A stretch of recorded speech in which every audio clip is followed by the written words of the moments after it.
Hi, welcome back to Everything Home with Penny. In today's video, we are making a very easy fall DIY.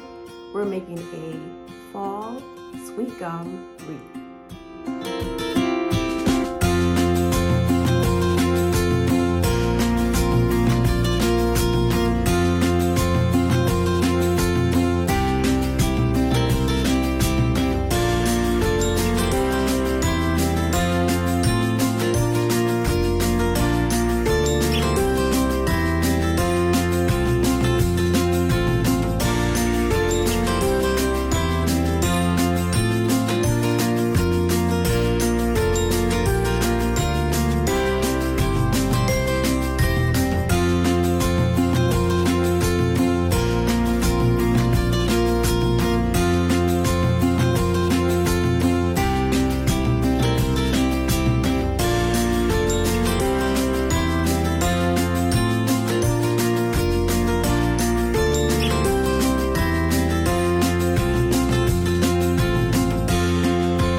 Where the stem is of the sweet gum ball, I found that if you put glue right here where you see I'm wiggling it, that's the stem. If you put the glue right here around the stem, it kind of helps with pushing the sweet gum into the foam. So just a little helpful hint.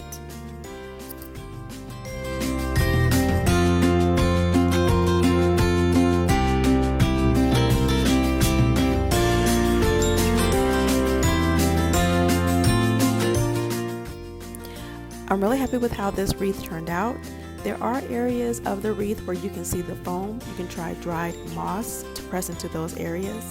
But other than that, I'm really happy with how this wreath turned out.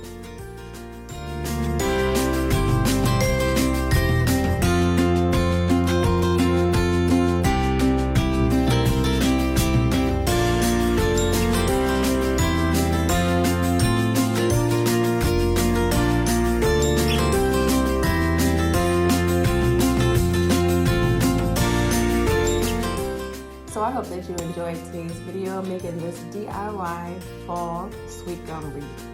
It was a little tricky working with those sweet gum balls, but it was so worth it. This was a fun project, super easy. The majority of the items that you need are outside. Just go outside, look down, and if you're near a sweet gum tree, trust me when I tell you, you're going to be everywhere. Watch where you walk because it can be kind of tricky. Those sweet gum balls. Alright, I hope that you enjoyed this video. And if you haven't subscribed, please do. I really appreciate it. And we will see you in the next Everything Home with Penny.